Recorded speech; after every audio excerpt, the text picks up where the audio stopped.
चौपाल की अध्यक्षता कर रहे वरिष्ठ नेता आदरणीय मुसाफिर यादव जी, जिले के अध्यक्ष भाई दूधनाथ यादव जी, विधानसभा के अध्यक्ष पप्पू मौर्य जी, अखिलेश कनौजिया जी, रामायण यादव जी और इस कार्यक्रम के आयोजक भाई सुल्भान यादव जी और यहाँ उपस्थित तमाम नेता। खटपट भोले करे न काम, यही सामंतवादी पूंजीपतियों की पहचान। ये समाजवादियों का नारा होता है। सवेरे जगे करे मेहनत, खून पसीना जिसका भीगे, वही समाजवादियों की पहचान, वही समाजवादियों की पहचान। ये कभी नारा लगता था कि कौन समाजवादी है, कौन पूंजीपति है। दूसरा, अब हमारे साथ चर्चा कर रहे थे, इस देश में एक संविधान लागू हुआ। पप्पू मौर्य जी बता रहे थे कि पिताजी की बेटे की लाश जमीन पर पड़ी हो और वह दिन एक पिता के लिए, एक माँ के लिए, एक भाई के लिए, कुटुंब समाज के लिए वह सबसे तकलीफ दे दिन होता है। लेकिन उस दिन को छोड़ करके एक व्यक्ति गोलमेज सम्मेलन में जाता है और गोलमेज सम्मेलन में जाने के बाद वह दर्द, जो लाखों लाख लोग शिक्षा के अभाव में मर रहे हैं, संपत्ति के अभाव में मर रहे हैं, जिनको न शुद्ध दवा मिलती है, न शुद्ध सम्मान मिलता है, जिनको संपत्ति का अधिकार भी नहीं होता है, अगर कठिन परिश्रम करके उनके पास कोई चीज़ है तो एक अधिकार था कि उनसे जबरदस्ती ले लिया जाए, उनके ऊपर कोई कानून नहीं होगा।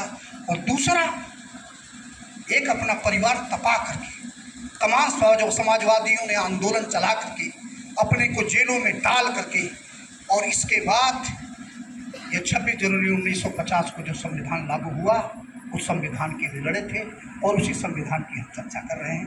लेकिन एक संविधान की चर्चा कोई नहीं करता। वह संविधान है जो संविधान हुआ बनाया गया, वह संविधान बनाया गया जिसकी वकालत ये साधु संत से लेकर के, ये मंडलेश्वर से लेकर के और तमाम पाखंडी लोग जो चर्चा करते हैं, वो भी एक संविधान है। और हम समझते हैं कि जितने लोग यहाँ बैठे हुए हैं, इनके घरों में भी वह संविधान की किताबें किसी न किसी रूप में सबके घरों में है। और रोज़ हम लोग धूप अगियारी से लेकर के और तमाम सारे पाठ करते हैं कि वही संविधान, और तमाम सारे साथी विश्व गुरु भारत को बना रहे थे। अरे भाई, भारत को इंसाने बना दो, भारत को इंसाने रहने दो, और जब भारत इंसान रहेगा ना, तो भारत का जो नौजवान दुनिया के अंदर जाएगा, वह भारत का लोहा पूरी दुनिया में मनवा देगा और लोग भारत को मान लेंगे। भारत को विश्व गुरु क्यों बना रहे हो? विश्व गुरु बनाओगे ना, तो जानते हो विश्व गुरु बनने के लिए क्या किया गया था? विश्व गुरु बनने के लिए कहा गया था कि जो व्यक्ति हिंदू धर्म स्वीकार नहीं करेगा, उसके बच्चों को तपती कड़ाही में ले करके डाल दो, जो कबूल नहीं करेगा उसका गर्दन काट दो, और गर्दन काट करके लेकर के आओ और हम उसको असरफी इनाम देंगे। वह संविधान जो मनु का संविधान लिखा गया था, उसमें व्यवस्था थी कि कोई भी व्यक्ति अपने बच्चे को स्कूल नहीं भेजेगा, वो पढ़ाने के लिए नहीं भेजेगा। गुरुकुल में मात्र राजा और छात्री के बच्चे ही गुरुकुल में जाकर के पढ़ेंगे। एक संविधान वह भी एक लागू था जिसको मनुस्मृति के रूप में कहते हैं। जब दोनों का हम तुलनात्मक अध्ययन करेंगे, गांव के भी हमारी माताएं बहनें हैं, आप बता दो, और तमाम सारे पूर्वज बहुत दिन से राम को मानते चले आ रहे हैं, बहुत दिन से कृष्ण को मानते चले आ रहे हैं, लेकिन राम और कृष्ण ने इस व्यवस्था को बदल नहीं पाया। और वह मनु स्मृति का जो संविधान है, जिसकी चर्चा ये तमाम मंडलेश्वर जो कुंभ में कर रहे थे, जो सनातन की बात कर रहे थे, मैं पूछना आप लोगों से चाहूँगा कि सनातन है क्या? जितने सारे विद्वान हैं उनके बीच में एक प्रश्न मैं करता हूं, सनातन है क्या? सनातन ये वृक्ष है, पेड़ है, ये 1 लाख वर्ष पहले भी पेड़ था। ये हवा है, 1 लाख वर्ष पहले भी हवा थी। पानी है, 1 लाख वर्ष पहले भी पानी था। सूरज की रोशनी निकलती है, लाखों वर्ष पहले भी सूरज की रोशनी निकल रही थी। यह सनातन है। और सनातन क्या नहीं है? ये जो घर बना है यह सनातन नहीं है, मानव निर्मित है। जो मानव निर्मित है वह सनातन नहीं है। हम कपड़े पहने हैं यह सनातन नहीं है। हम कार से चलते हैं वह सनातन नहीं है। हम कलम चलाते हैं वह सनातन नहीं है। हम जितनी भी सारी ये सड़कें बनी हुई है सनातन नहीं है। ये मंदिर बना है मंदिर सनातन नहीं है। ये मस्जिद बनी है मस्जिद सनातन नहीं है। ये सारी चीजें जो सनातन नहीं है, आज जो चर्चा किस बात की हो रही है और सनातन कौन सी चीज है जो सनातन नहीं है। हम पहले भी मुंह से खाना खाते थे, आज भी खाना खा रहे हैं मुंह से। पहले भी गुदा से हम पेशाब को बाहर करते थे, लेट्रिन को बाहर करते थे। वो जो 1 लाख वर्ष पहले करते थे वो आज भी कर रहे हैं। पहले भी बच्चा माँ के गर्भ से पैदा होता था, आज भी बच्चा माँ के गर्भ से पैदा होता है। लेकिन कोई आकर के बता दे यह सनातन था। और सनातन क्या नहीं है? जिस मनुस्मृति की कहा जाता है कि मुंह से कोई बच्चा नहीं पैदा हो सकता, यह सनातन नहीं है। हाथ से कोई बच्चा पैदा नहीं हो सकता, यह सनातन नहीं है। सनातन नहीं है ये जिन चीजों को जो चीजें सनातन की नहीं है आज हम उनके ऊपर पूरी तरह से लागू करते हैं। तो उसी तरह से यह जो सनातन की जो परंपराएं हैं, अभी हम समझते हैं कि 99% लोगों को सनातन के बारे में जानकारी नहीं है और लोग चर्चा करना शुरू कर देते हैं। इसीलिए सनातन की परंपरा को नष्ट की जा रही है।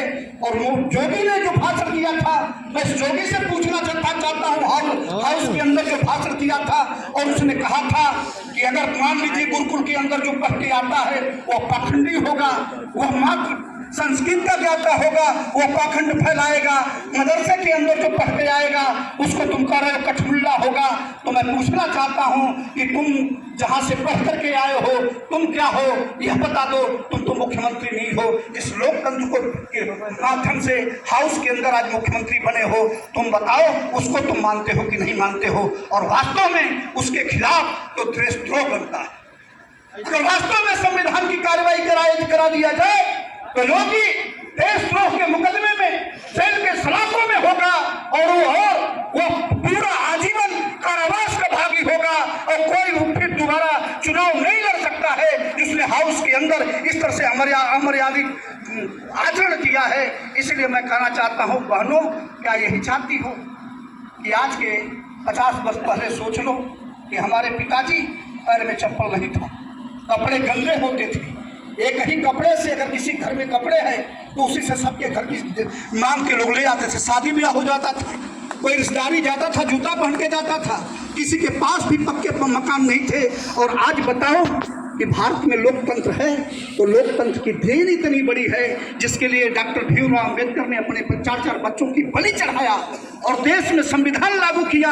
अगर आप अपने गांव में देख लो, आपका लड़का अगर मेहनत से पढ़ रहा है, मास्टर हो गया, तो उस आदमी के घर की तस्वीर बदल गई। अगर किसी सामंती की अच्छी मकान होगी, उसके घर में अगर कूलर चल रहा होगा, उसके घर में पंखा चल रहा होगा, उसके घर में बिजली चल रही होगी, तो आपके घर में भी कूलर पंखा और बिजली चल रही है, आपके घर में भी एसी चल रही है। तो आप बताओ कि सनातन की जो साधु संत पाखंडी चर्चा करते हैं, जो मनुस्मृति है, उसको मानोगे कि डॉक्टर भीमराव अंबेडकर ने जो संविधान दिया है, जिसके बल पर आपको रहने के लिए अच्छी मकान हो गई, जिसके बल पर आपके बच्चे पढ़ लिख करके डॉक्टर बन गए, जिसके बल पर पढ़ लिख करके लड़के इंजीनियर बन गए, और आपके पास भी जो भी 10-20 हज़ार 25 हज़ार कमाते हैं वो बैंक में रखते हैं, उसको कोई छीन नहीं सकता, उसको कोई लूट नहीं सकता। अगर लूटेगा तो डॉक्टर भीमराव अंबेडकर ने इसीलिए पुलिस बनाया है, इसीलिए कानून बनाया है, इसीलिए कोर्ट बनाया है कि उसके खिलाफ कार्रवाई की जाएगी। अब आपको सोचना है कि योगी वाला मनुस्मृति, ये भाजपा वाला जो मनुस्मृति है उसको लाओगे कि जिसके लिए संघर्ष किया था डॉक्टर लोहिया ने, जिसके लिए अंबेडकर ने अपने 4 बच्चों की कुर्बानी दिया था, जिसके लिए मुलायम सिंह ने आजीवन संघर्ष किया था। आप बताओ उस संविधान को बना के रखोगे? कौन सा संविधान बना के रखोगे?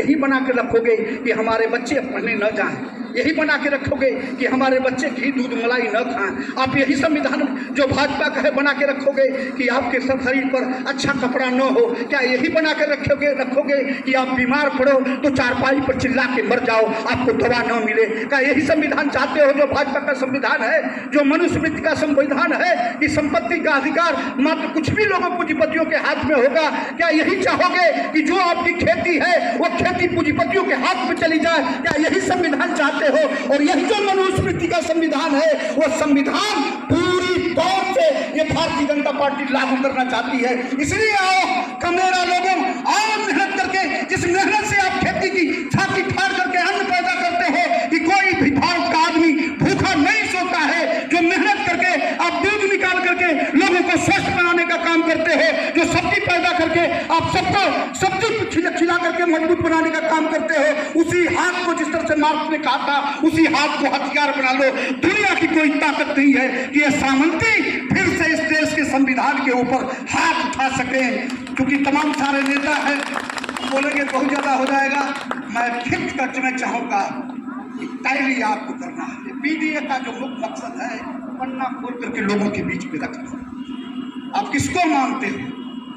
एक तरफ मानोगे हाथ चल जाएगा, एक तरफ मानोगे तो आपके बच्चों का सर कलम हो जाएगा। अगर आप भाजपा के संविधान को मानोगे, संपत्ति खत्म हो जाएगी। अगर आप भाजपा के सम्मान को मानोगे तो जीवन भर दरिद्र बन करके जियोगे। और डॉक्टर भीमराव अम्बेडकर के संविधान को मानोगे तो चाहे जहां काम करो, फैक्ट्री में भी काम करोगे तो 8 घंटा काम करोगे तो पूरा वेतन मिलेगा, और 12 घंटा काम करोगे तो उसका 1.5 गुना दूना मिलेगा। और आज भाजपा ने जो कानून बनाया है कि आप 12 घंटा काम करोगे तो आज 8 घंटा जितना पाते थे वो 4 घंटे का भी पैसा नहीं मिल रहा है। जो गरीब आदमी है वो पूरी तरह से गरीब होता चला जाएगा। आपका लड़का, आपका भाई आज के 25 वर्ष पहले जो संविधान था उसका काम कर रहा था, कोई छत्तल में काम कर रहा था, अपने बच्चों को ले जाकर के पढ़ाया लिखाया, उसका लड़का डॉक्टर इंजीनियर बन गया। कोई बॉम्बे गया काम करने, अपने बच्चों को लेकर के गया, उसका लड़का IAS PCS बन गया। कोई व्यक्ति कलकत्ता, कोई व्यक्ति कश्मीर काम करने गया, अपने बच्चों को लेकर के गया, उसका लड़का आज 1 नहीं 2 3 फैक्ट्रियों का मालिक बन गया। वह संविधान था जो पूरी तौर से जमीन से उठा करके आसमान तक पहुंचाया था। और आज ये भाजपा का संविधान है जो आसमान में पड़ा है। ऐसा कानून लागू कर दो कि फिर उसकी नानी याद आ जाए, फिर वही जमीन पर खड़ा हो जाए। जिस तरह से उसके दादा रोटी के लिए आकर के इन अमीरों के यहाँ आकर के जी हजूरी करते थे, रोटी मांगते थे, बाबूजी मेरा बेटा भूखा है, आप रोटी दे दो। उसी तरह से कटोरा हाथ में लेना चाहते हो। इसलिए आओ हम सब मिल करके, जो पीडीए का संविधान है, जो भारत का संविधान है, जिस संविधान के लिए देश के शहीदों ने कुर्बानी दिया था, जिस संविधान के लिए बच्चों ने इंकलाब का नारा लगाते हुए फांसी के फंदे पर चढ़े थे, आओ उस संविधान को लागू कराने के लिए हम तन मन धन जान दे करके भी उसको अक्षर बनाए रखेंगे। और अपने बच्चों के भविष्य को किसी भी कीमत पर इन खुराफातियों से हम खराब नहीं होने देंगे। इन्हीं चंद बातों के साथ अपनी बात समाप्त करता हूं। जय हिंद, जय भारत, जय समाज।